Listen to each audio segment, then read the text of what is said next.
country after top 2024 KCSE candidates receive results. A KCSE gender coup. Female candidates outnumber their male counterparts for the first time in the history of the Kenya Certificate of Secondary Education examination. There were 840 candidates who were involved in examination irregularities in 2024, and their examination results have been cancelled. Gone with the wind. KCSE 2024 results for 840 candidates cancelled over exam irregularities. And just as was at birth, so is at death. A house fire ends the lives of 4-year-old twins in Kenya-Angola as their mother was out looking for a school for them.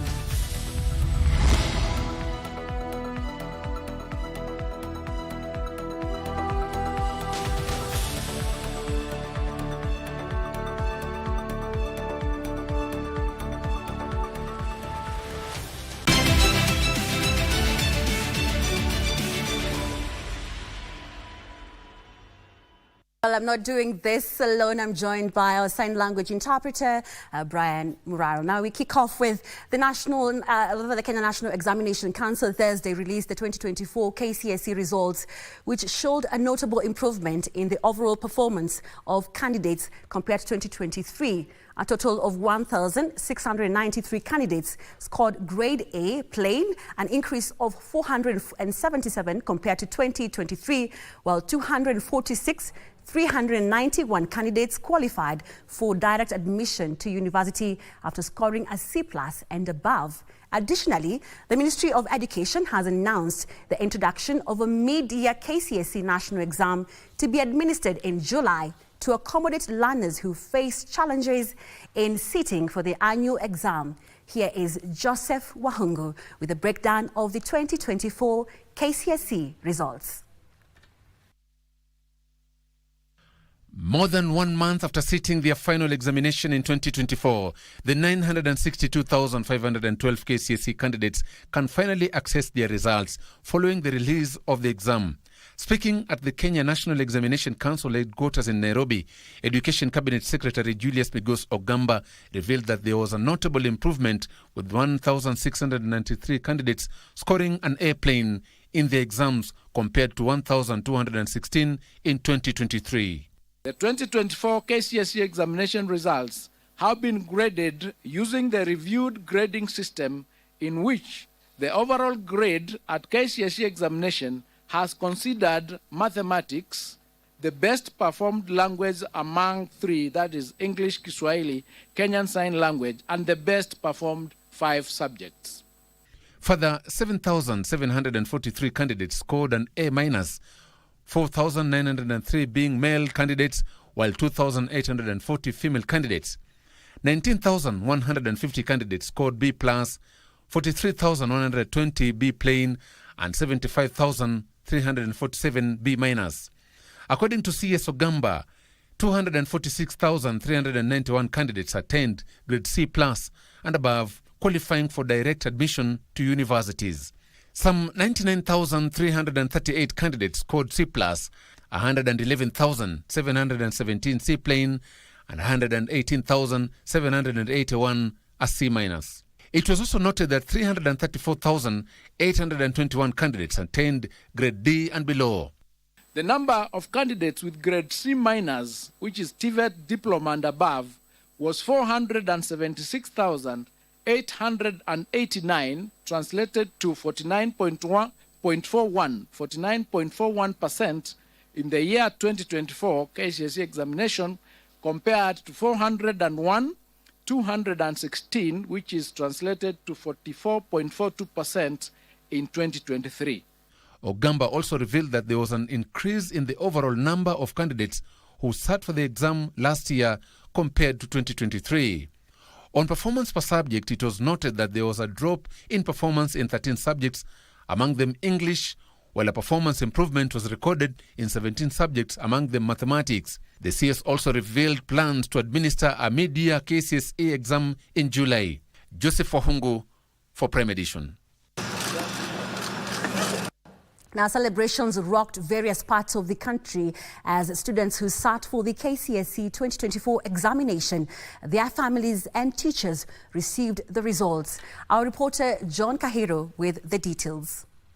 And now we are ready to transition the learners to their next phase of life. The release of KCSE 2024 results by Education Cabinet Secretary Julius Migos sparked jubilation and celebrations in various parts of the country as students and parents gathered to celebrate their academic triumphs. In Isinya, Kajiado County, Merisho School registered satisfactory results with its pioneer class attaining a mean score of A-. The registered 52 candidates in the new entrants in the education sector attained the university pass mark, with 7 candidates scoring A plane.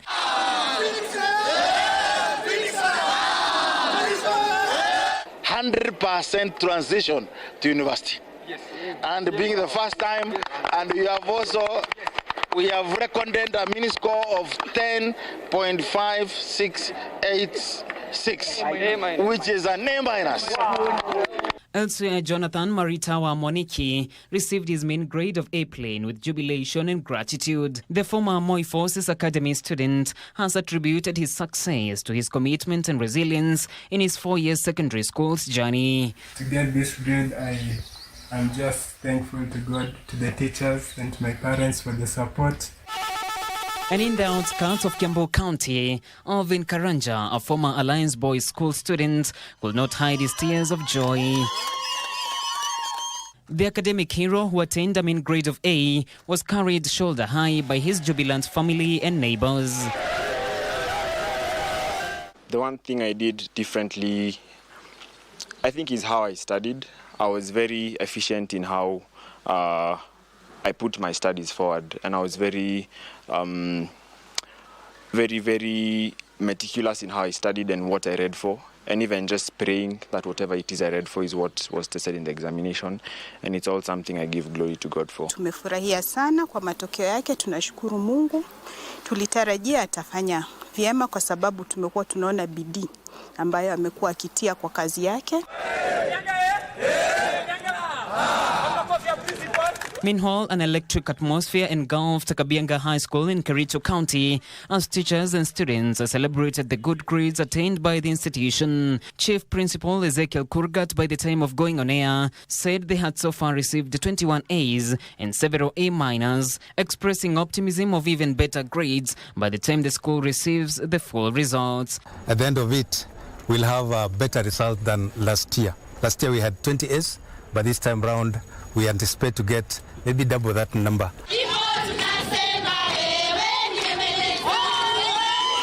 Vine Spring Girls in Nairobi's Ruai area had its day tour.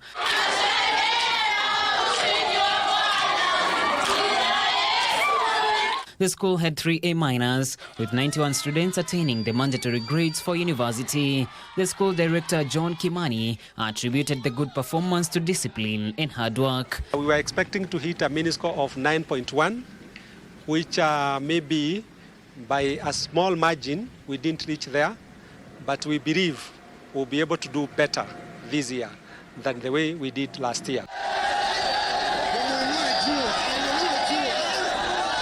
And in Machakos County,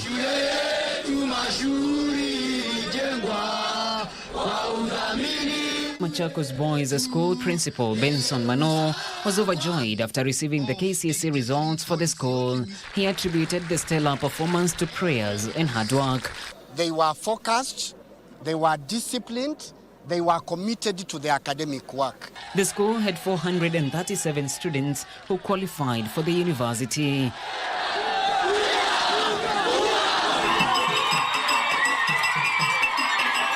And in Kakamega County, Musoli and Mukumu Girls High Schools recorded high scores in this year's national examinations, with the students taking to the streets to celebrate their achievements. I scored an A-. I feel so great, and first I wish to thank God for giving me this grade because it has not been easy. John Kahiro, Prime Edition. Now, 840 candidates who sat for the Kenya Certificate of Secondary Education, that is KCSE, will not receive the results that were cancelled due to irregularities. Speaking at the Mitihani House during the release of the 2024 KCSE results on Thursday, Education Cabinet Secretary Julius Ogamba said 2,829 candidates whose results have been withheld on suspicion of exam cheating will know their fate in 30 days. Our reporter Opicha Chamtai with the details. Education Cabinet Secretary Julius Ogamba, accompanied by officials from the Ministry of Education Thursday morning, released the much-anticipated 2024 KCSE results. While announcing the cancellation of results of 840 candidates on grounds of exam irregularities and the withholding results of 2,829 candidates over suspicion of irregularities pending conclusion of an investigation within 30 days. The CS defended the move by NEC, referencing it to the 2015 legal notice provision. Is empowered in law as provided in the Kenya National Examination Council, handling of examination irregularities, rules of 2015, legal notice number 132 of 2015, rule number 8, to withhold the results of any candidate or examination center suspected of having been involved in an examination irregularity or malpractice pending completion of investigations. Ogamba also confirmed that disciplinary action will be taken against 91 teachers who are reported to have aided in examination malpractices. This even as he hailed NEC for taking proper precautions while marking the papers that enhance credibility and transparency. The credibility of the examination process, for the first time, candidates' examination question papers was personalized and anonymized. This helps to improve objectivity during marking and holding candidates personally responsible for any irregularities. The number of exam malpractice cases reported in 2014 marks a decline from 4,113 candidates reported in 2023. Results of 4 candidates were cancelled then over suspected impersonation, while 120 contracted professionals were implicated in aiding malpractices. Opicho Chemtai for Prime Edition. Live on YouTube and also on our social media handles, that is at KBC Channel 1. You can tag me at Werimu Njenga. We take our first commercial break. We'll be right back with more stories.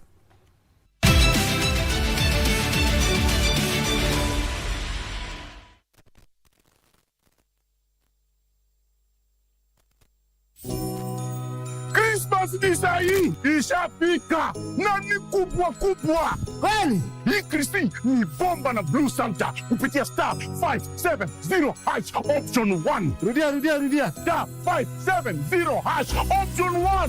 Iko PlayStation 5 na 55 TV na iko 500,000 Kenyan shillings. Nambuzi moja? Nambuzi. 1 million Kenyan shillings na Samsung S24 Ultra. Nambuzi moja? Iko 2 million Kenyan shillings na iPhone 16 Pro Max. Nambuzi mbili? Blue Santa amekuja na zawadi kibao. Nani kubwa Hapa kuna ndogo ndogo. Hapa Christmas ni bomba.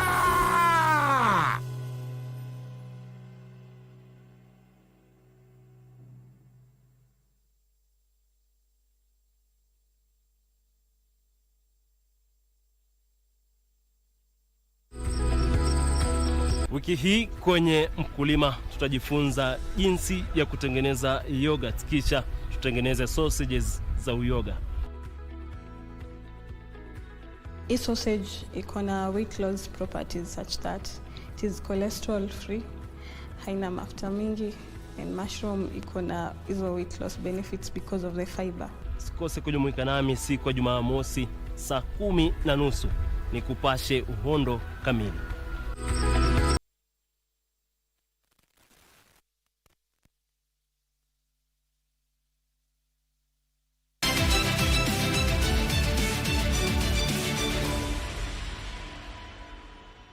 Welcome back. We continue with the day's news, and the country's education story appears to be taking a new trajectory 39 years after the initiation of the 844 system.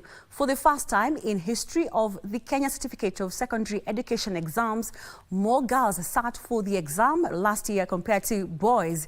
Meanwhile, male candidates maintained an edge in performance, with 853 qualifying for university entry by scoring a C+ and above, compared to 537 female candidates. Our reporter John Jacob Kuria has the details of the changing trends in the education sphere.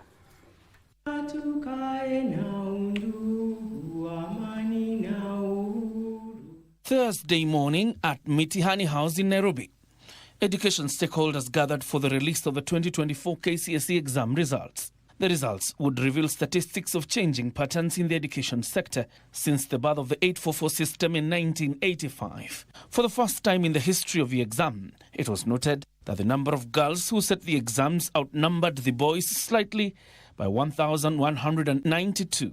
During the 2024 KCSE examination, a total of 962,512 candidates sat the examination compared to 899,453 candidates in 2023.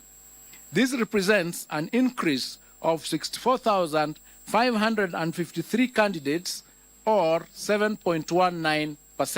The data also painted a picture of a progressive increase in the number of candidates who continue to register to sit for the national exam. In 2024, 965,172 registered for the exam compared to 903,138 in 2023.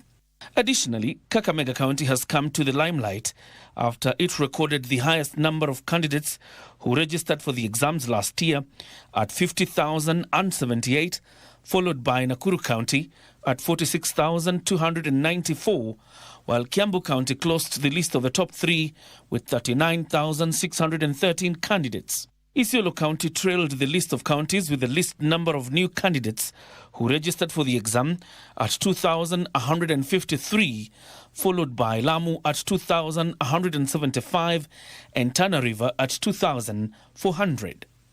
During the year 2024, the KCSE examination, 14 counties had a significant entry of more male than female candidates.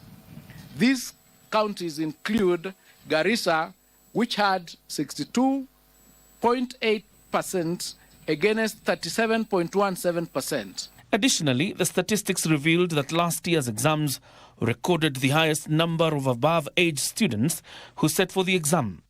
Bungoma County topped the list with the highest number of candidates above the age of 22 who sat for the exam at 23,000, followed by Machakos County at 8,530, Garissa County at 3,559, Kakamega at 3,542, and Kilifi at 3,440. Male candidates outshined their female counterparts in the overall performance, with 1,137 male candidates scoring a straight A, while there were 556 female candidates who scored a straight A. 9,316 more males than females scored a C+ and above, the minimum requirement for university entry in the exam. There were 1,693, or 0.18% candidates who obtained an overall grade A in the year 2024 KCSE examination, compared to 1,216,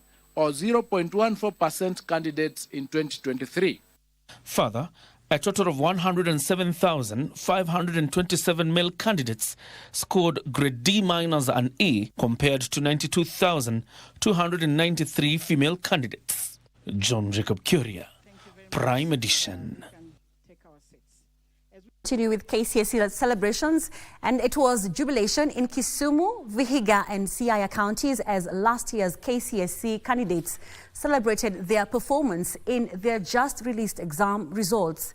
A section of parents, however, decried delays in accessing the NEC portal owing to traffic. They appealed to the Ministry of Education to find a more efficient platform of sharing examination results.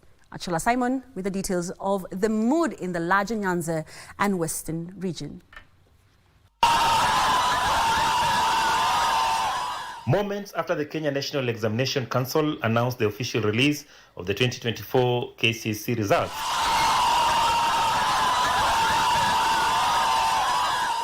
This was a mood at Njenga Secondary School in Siaya County. Students poured on the streets in their hundreds after checking the results to celebrate positive results posted by some of the candidates at the institution last year. The top student, who scored a straight A, caught unawares by her achievements. I can't say my exact expressions about the results because I did not even have enough time to celebrate at home because it was my teachers who actually announced the results to me. I did not know them actually by myself because I was told that the NEC portal was still congested. This even as the principal expressed concerns over the challenges in accessing the portal. And I think the government should do something so that once the results are released, within maybe 1 hour, everyone has gotten his or her results. Because that anxiety, when you keep it with you, it actually destroys you.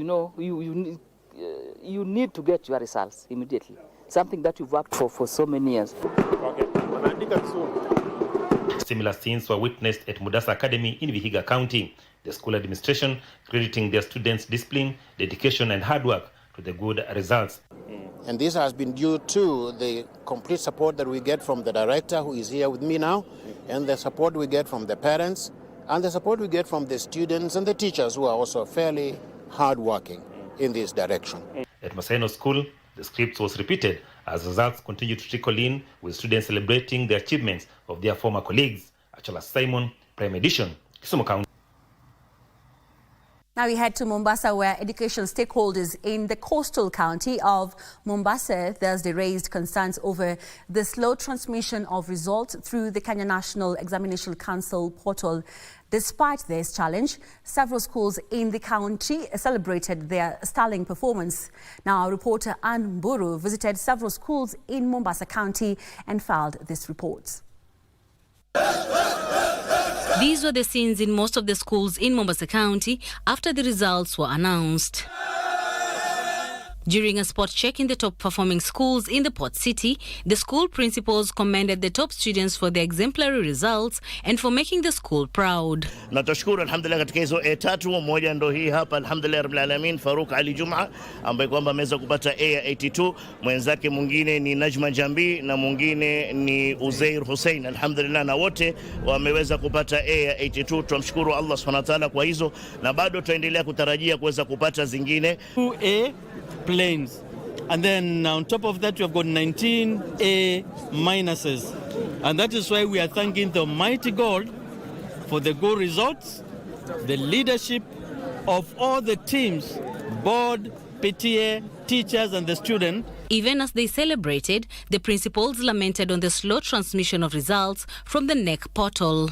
Paka sasa tumeweza kupata A3, A minus za A minus kama 7 na actually kama 10 na B plus hata zaidi, lakini msongamano wa mtandao kwa sababu ndio njia pekee ya kuweza kupata matokeo kwa hakika imeleta itilafu. We are simply facing a challenge in the system. It's slow and low at the same time.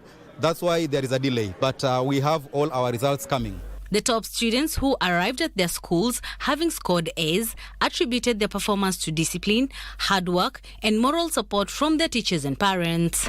So kusema kweli sikutarajia kwamba ningeweza kuperform namna hii, kwa nuru ya Mwenyezi Mungu tu. I was working hard and I believed in myself and I expected to get an A, alhamdulillah, and I managed. It's your effort that counts, and putting Allah first, which counts more. Despite the challenges one's going to face, I think it's all in the mind. You do you. Let no one else tell you to tie your shoes when they haven't been in your shoes yet. And I've managed to score an A. I'm so happy. I thank all the teachers, the principal, the pressure they're instilling in me, and it helped me. I've always told my fellow parents that it's only in education that we can invest, right? Because it's only in education that we get the highest returns. For Prime Edition from Mombasa County, I am Ann Mburu.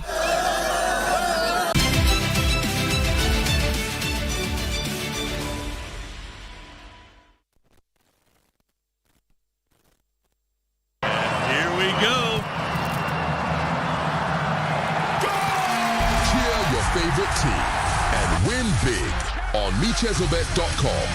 Casino, Aviator, and other crash games also available at MeChezobet. Sign up today. This message has been approved by BCLB license number 664. Gambling can be addictive. Play responsibly. Terms and conditions apply. Fika hapo ni kwa kusign, ni kichukua kama anachukua rims mbili, huwa na sign hapo nimechukua mbili. Lakini hakuna cha lakini. Ngoja. Hakuna cha lakini, asiweke lakini. Sasa utatufundisha vile tutafanya kazi hapa. Lakini mimi hapana fanye huko. Hii nayo huwezi kitoa. Hii ukita hata ukondoe macho, hii huwezi kitoa. Askari. Nakulisha namna hivi. Wewe ni mwalimu wako. Umeniita aje? Askari. Alafu mheshimiwa, wewe naona mimi na sasa heka. Mimi nilikuwa na kijana moja. Na yeye alikuwa na mitoto tatu. Ulikuwa na hizo kitu umeseka. Makati hakuna kitu nimeipa na akamalishia amathifu. Kwa hivyo mheshimiwa, mimi sitaipa.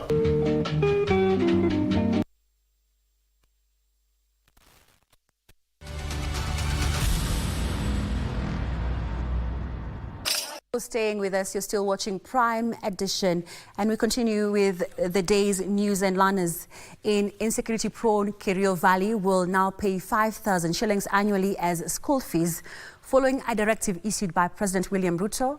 Now, the president, who is on a 3-day working tour of the North Rift, and the move is aimed at encouraging enrollment in school and cushioning the families whose livelihoods are often disrupted owing to insecurity and flooding.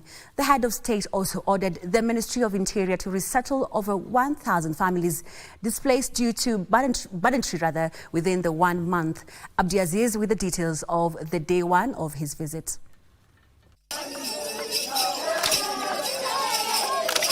In his diary was the commissioning of Lita Girls High School in Kerio Valley region, which is a county experiencing renewed peace. The school was being reopened following its closure due to floods.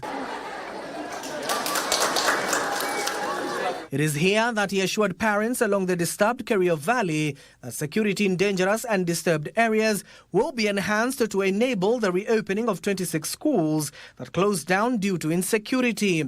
Walikuwa wamezoea wakikuwa na vita hapa tunalete polisi, baada ya mambo kutulia polisi wanarudi, wakora wanarudi. The president directed parents with learners in the insecurity-prone regions to pay an affordable fee to encourage them to attend school. Nimeambiwa na mwalimu mkuu ya kwamba hapa wazazi wanalipa shilingi 30,000.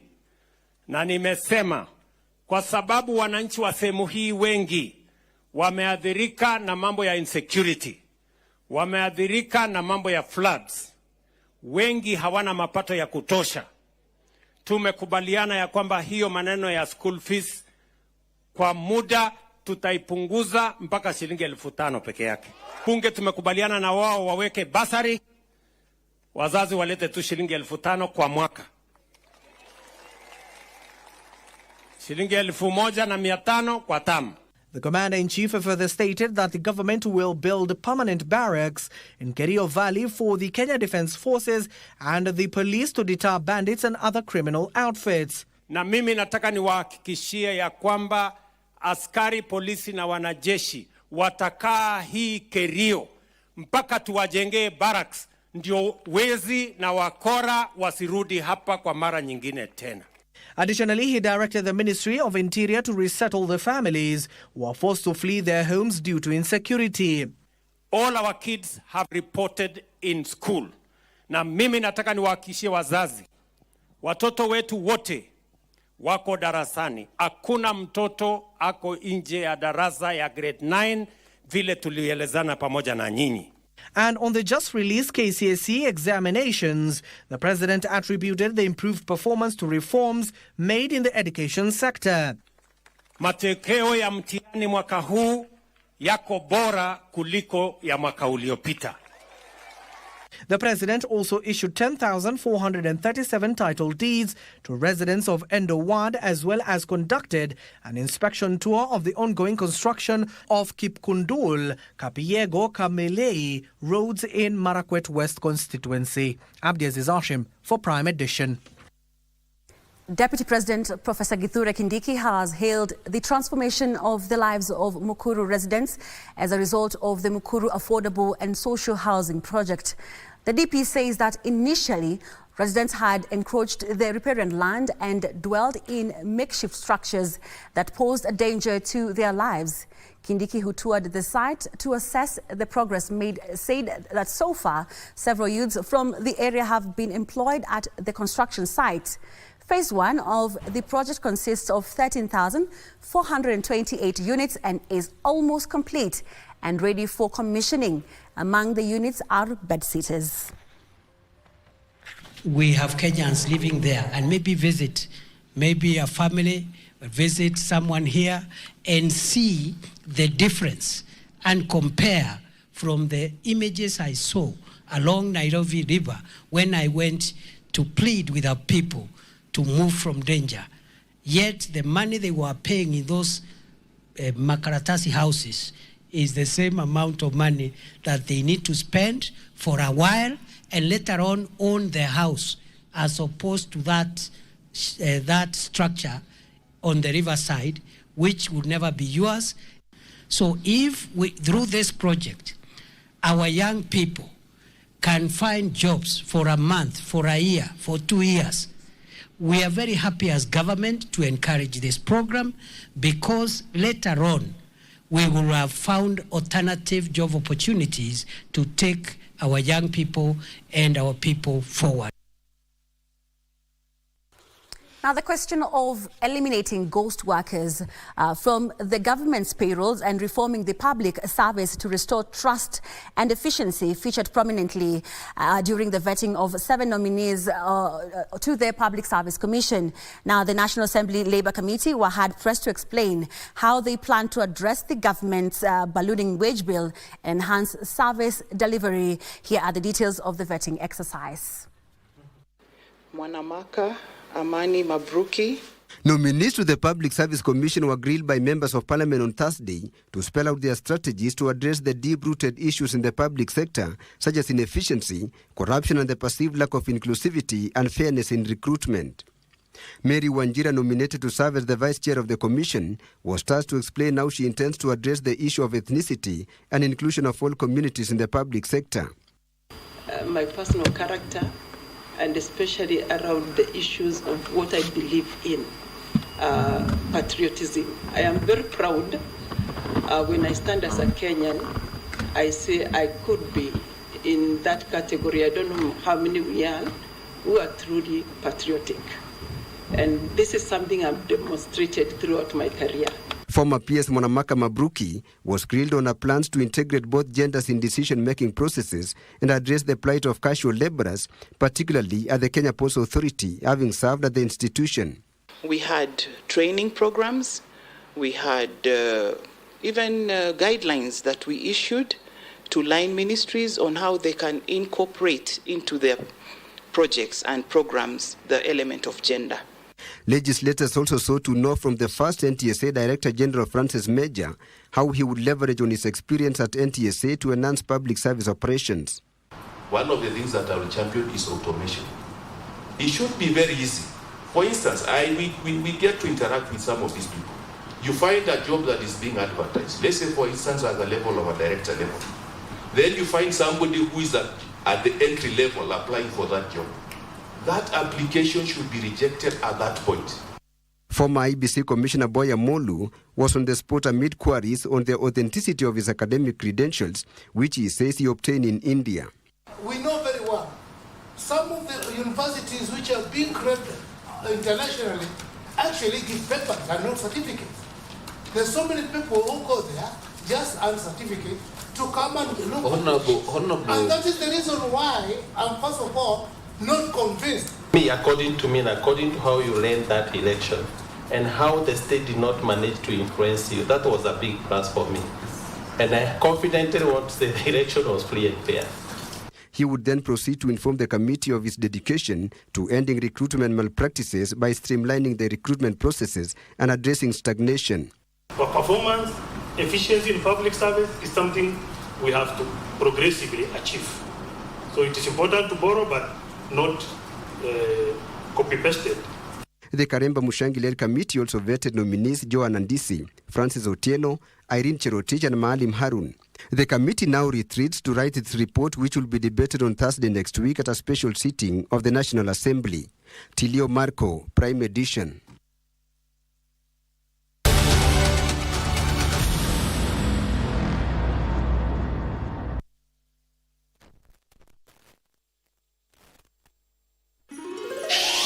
Star 570 hash.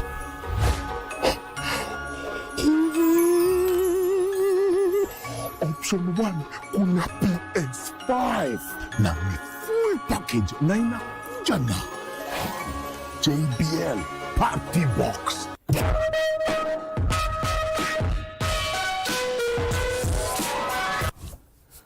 Hiyo boom experience pia iko.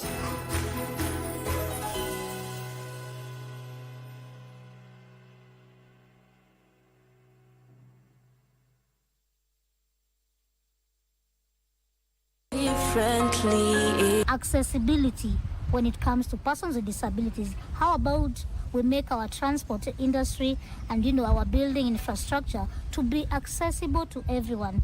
Captain Nick boasts of a good record in his work journey before he was involved in an accident. Be a good person, be a good Kenyan, try and be well. Dan believes that creating an accessible environment will not only benefit persons with disabilities, but also the larger society. Let's not leave persons with disabilities behind. Persons with disabilities are like you and me. Differently.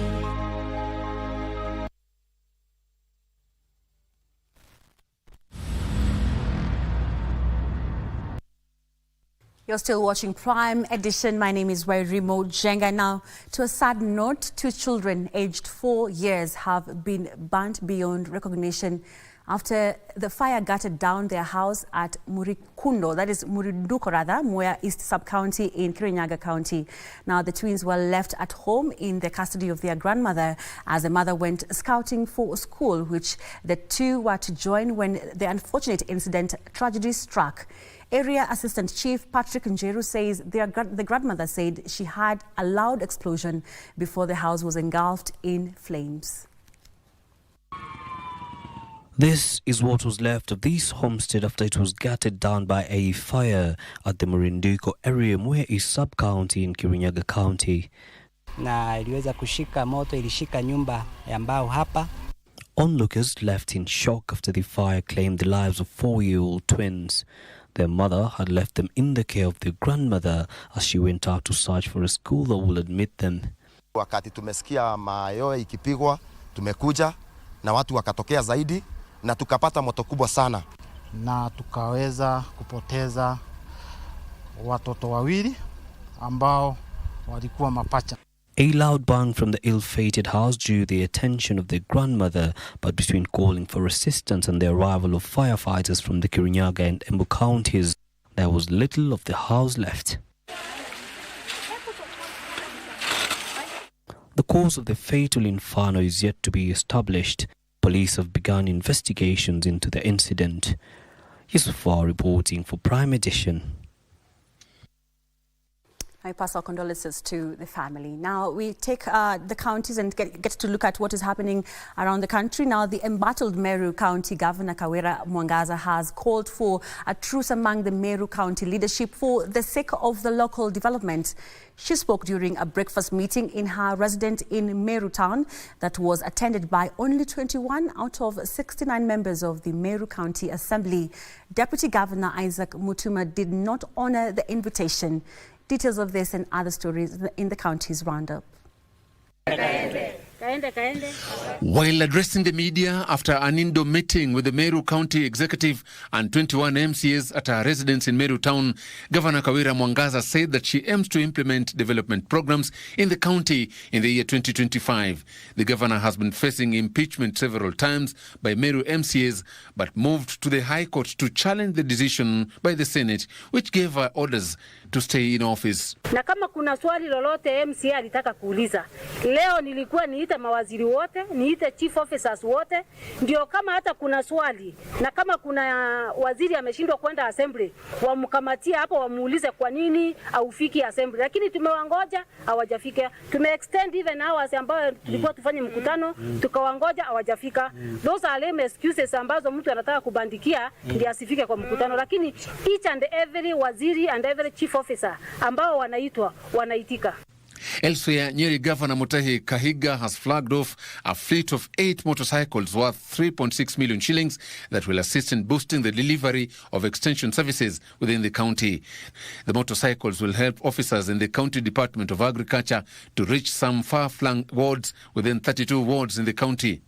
Also going to be hiring 210 agripreneurs, and many of these extension officers, that is an added responsibility where they will also be able to monitor the team. These motorbikes will be in the hands of livestock and crop advisors who are in charge of our sub-counties. And basically one of the things we want to do is to create visibility, because as we've been saying, extension today is more demand-driven. Trans Nzoia Governor George Natembeya has raised concerns about the competence-based curriculum, calling for an urgent review to address its challenges. He warns that unresolved issues in the education system could jeopardize the future of Kenyan children. We have wasted the future of our children. Najua saa hizi mtoto wako nyumbani yule anatakana kuwa rais wa Kenya maybe 2042 or 2050. Amefukuzwa nyumbani kwa sababu hajapewa pesa ya lunch. As a country, lazima tuangalie wale watu ambao wako chini, tuone wanakaa namna gani. Finally, communities have been encouraged to embrace education for their children for a brighter future. According to Pastor Samuel Rapando of Pesa Nyenyesi Church, Butere constituency, Kakamega County, education for children helps them acquire important knowledge and life skills. Kwamba tuweze kumbatia elimu. Elimu ndio chanzo cha familia kuinuka. Na ukienda katika maboma ambayo ilikuwa maskini na saizi watoto walisoma, ukienda pale utapata ya kwamba tuko na kitu ambacho kilibadilishwa mahali pale. So tunaposaidia watoto wetu katika kusoma, tunasaidia taifa mzima. Hatusaidii tu kijiji wala haisaidii tu familia moja, bali inasaidia kijiji mzima.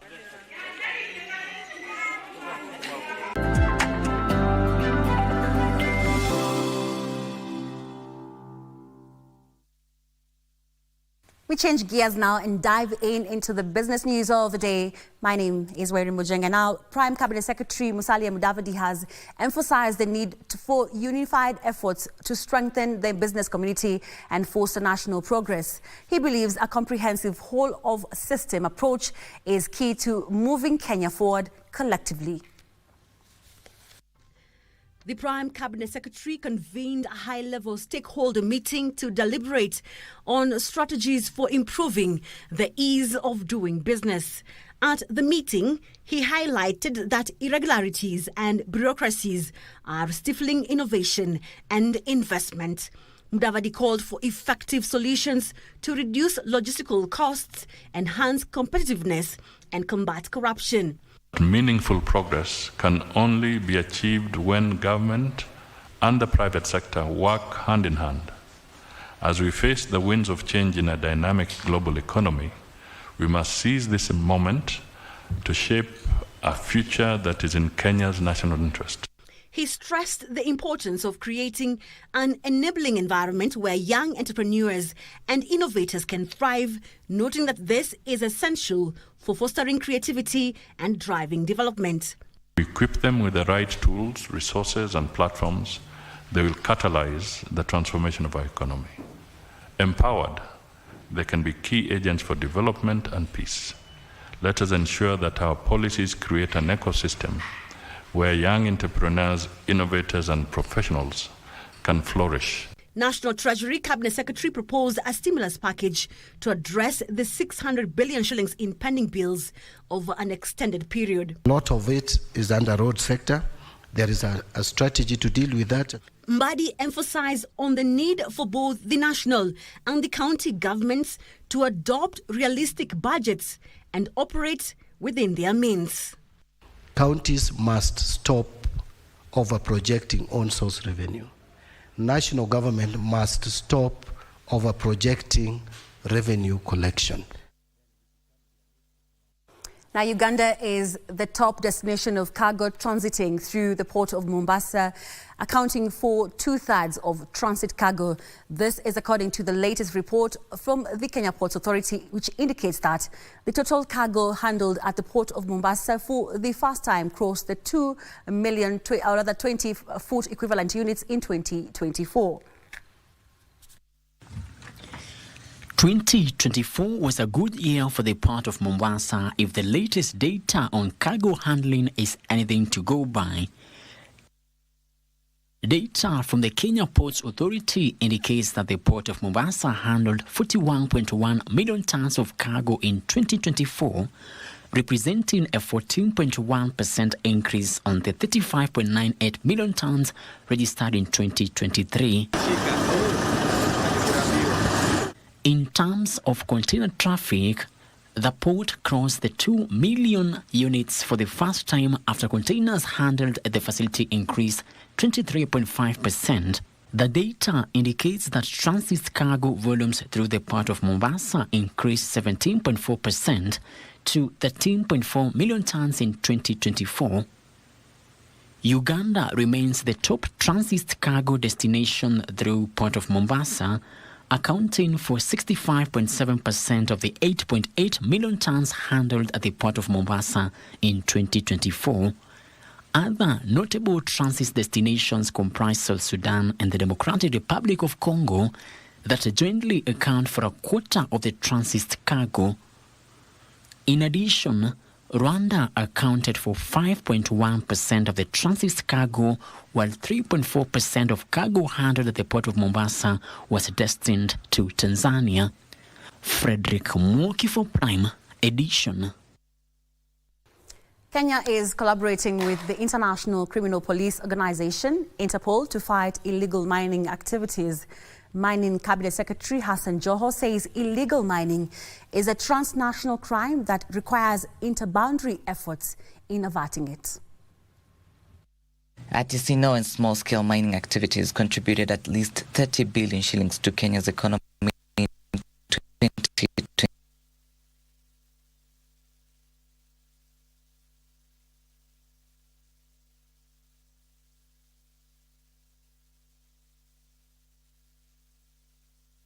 Apologize for that technical hit. We'll be back with that story. Now we move on to direct flights between Nairobi and Luanda are likely to resume in March this year following an agreement between President William Ruto and Angolan President Joao Lourenco.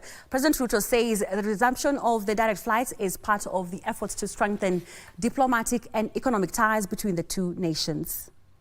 Kenya Airways suspended direct flights to Luanda, Angola in August 2020 amid the COVID-19 pandemic, in a decision that also affected non-stop flights to 7 other African destinations, such as Bamako in Mali, Brazzaville in the Republic of Congo, Mogadishu in Somalia, Khartoum in Sudan, Djibouti, Blantyre in Malawi, and Maputo in Mozambique. A meeting between President William Ruto and Angolan President Joao Lourenco has resolved to resume direct flights by Kenya Airways between Nairobi and Luanda. To support traffic between the two countries, the two leaders have resolved to ease travel restrictions, with Angola pledging to waive visa requirements for Kenyans visiting the country, reciprocating Kenya's earlier gesture. President Ruto says resumption of the direct flights will enable Kenyan professionals, such as teachers, to access Angola easily. According to the Kenya Airways website, the airline currently flies to 45 destinations worldwide, 37 of which are in Africa. Nduta Mokami for Prime Edition. Now we take a look at the NSC market report and see how companies performed. And we look at the NSC 20 share index, which are companies that the top 20 companies perform, how they performed. And we see the index, and it lost 2.99 points to stand at 2142.52.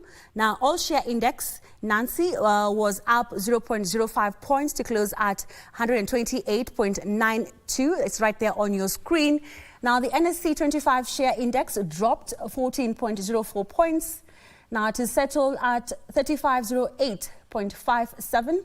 Now, the NSE 10-share index dropped 4.73 points to stand at 1335.86. Now we look at the top gainers this day, and we look at KQ, which is a top gainer right there on your screen. You can see it gained 9.66%.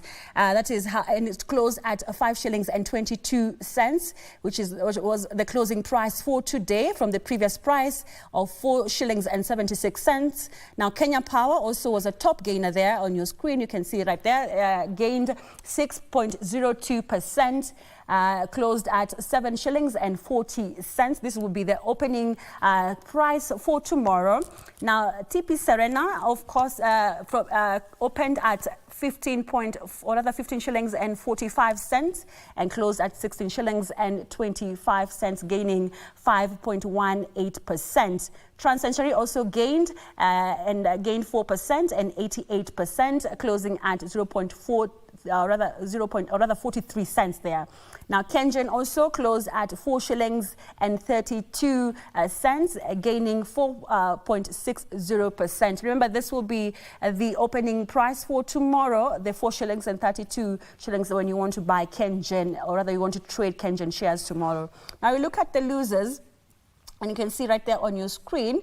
Now, Britain lost 7.63%, with closing at 6 shillings and 54 cents. Home Africa also lost 5.56%, closing at 34 cents. This will be the opening price for tomorrow. And Samia Group also lost 5.45%, closing at 2 shillings and 60 cents, which will also be the opening price for tomorrow when we start trading at 8 a.m. Standard Group also lost 3.64%. You can see the change right there on your screen, closing at 4 shillings and 77 cents. And opened at 4 shillings and 95 cents. Stanchart there on your screen lost 3.06%, closing at 293.25. That's how the performance of the NSE market has been for today. Now we look at the equities and we get to see how the equities performed, and today the turnover retreated to 421 million shillings from the previous session of 509.7 million shillings. The number of shares traded today stood at 29 million against 29.7 million posted in the previous session. We look at the banking sector, and you can see right there on your screen that the banking sector had shares worth 202.7 million shillings transacted, which accounted for 48.12% of the day's traded value. Now, the energy and the petroleum sector had shares valued at 29 million, traded, representing 6.91% of the day's traded value. We look at the investment sector, where the investment sector had shared value at 46.8 million, traded, representing 11.13% of the day's traded value. Now, looking at also the telecommunication sector and looking at the companies that are under telecommunication sector, we'll see that Safaricom had 6.4 million shares valued at 115 million shillings, transacted at between 17 shillings and 80 cents and 18 shillings. This accounted for 27.32% of the day's traded value. Fixed income securities market, that is the bond market, had bonds worth 2 billion shillings transacted on 103 deals. Derivatives, of course, the market had 100 contracts worth 2.8 million traded in today's session. The KCB single stock also had future contract expiring on 20th of March. And traded 40 contracts valued at 1.7 million shillings at a price of 44 shillings. And this is against 42 42 shillings and 90 cents posted by KCB in the sport market. And something to note on the top gainers is that KQ is doing very well after it was listed this week.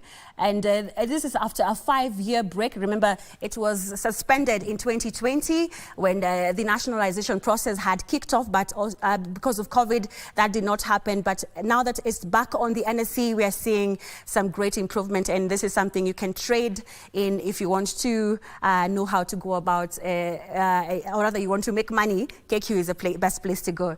Now we move on now to the sports, and we get to see what is going on in the sporting world. And we are going to be joined by Bernard Okumu later on. But first, we take a short commercial break. Here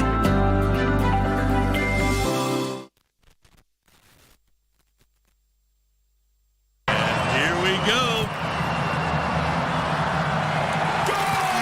Cheer your favorite team and win big on MeChezobet.com.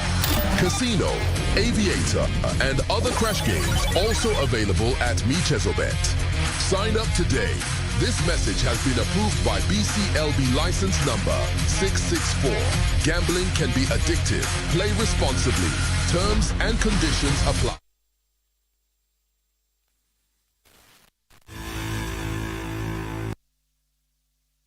Glad for staying with us. It is indeed time for sports with me, Bernard Okumu.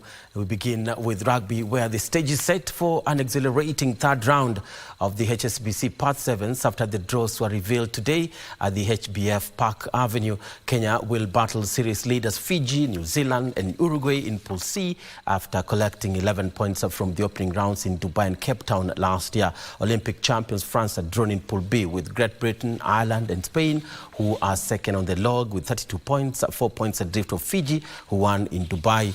The reigning Sevens League winners, Argentina, are pooled together with host Australia, USA and South Africa, who are currently lying fourth in the standings after their home triumph. It is another tight draw for all the title chasers, with the Kenya Sevens rugby team Shujaa intensifying their training in Nakuru in their determination to make it count. The third round of the HSBC 7 series will take place from the 24th through to the 26th of this month in Perth, Australia. Stand by, Arabic stats. Strike.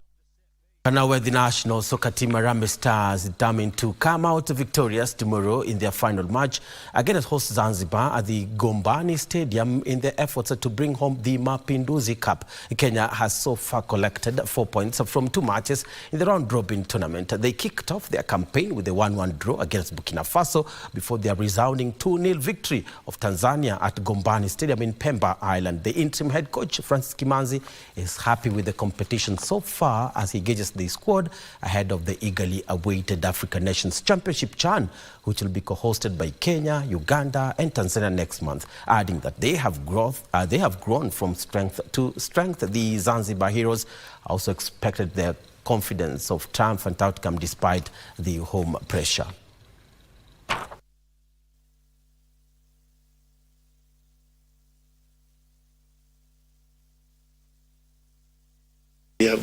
We have some hope that tomorrow we have to keep ourselves focused, and we have to keep our passion and our engagement in the game as a top priority. That means we have to display a better character tomorrow, because we still believe that every match to us has a lot of value. In the camp, morale iko juu na kila mtu anataka positive result, na positive in the way that lazima tufike hapo finali, Mungu akipenda, na tutwae ile taji.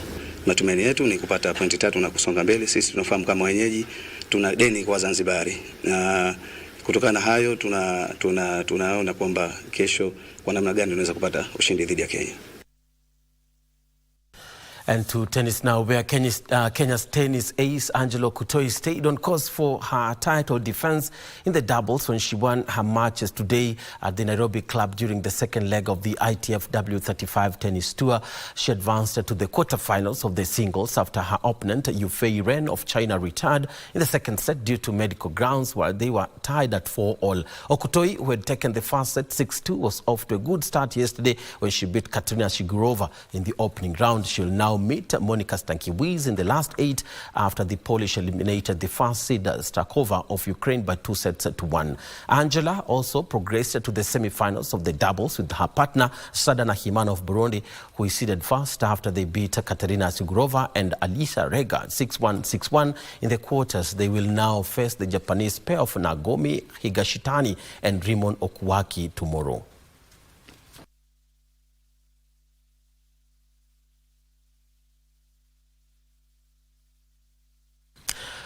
That's it from me. Thank you so much for watching. I'm Bernardo Kumo. Let's do this again tomorrow. Definitely, Bernardo Kumu will do this again. Thank you for joining us tonight. And that is all we had lined up for you. Thank you for staying with us for that last 1 hour and got to see what we had lined up for you. My name is Njenga. Our social media handles are at KBC Channel 1 at Njenga. You can chat me up as well. That is it. My name is Njenga. Take care.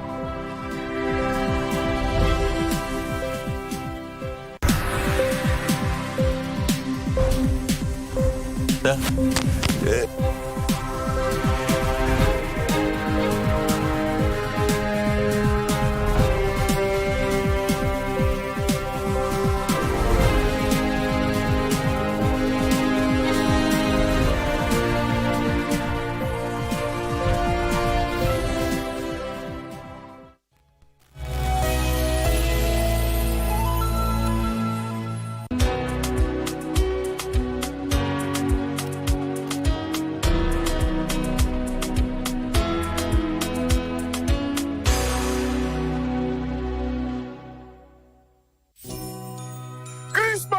Hii ishafika na ni kubwa kubwa. Kwani hii Kristi ni bomba na Blue Santa kupitia star 570 hash.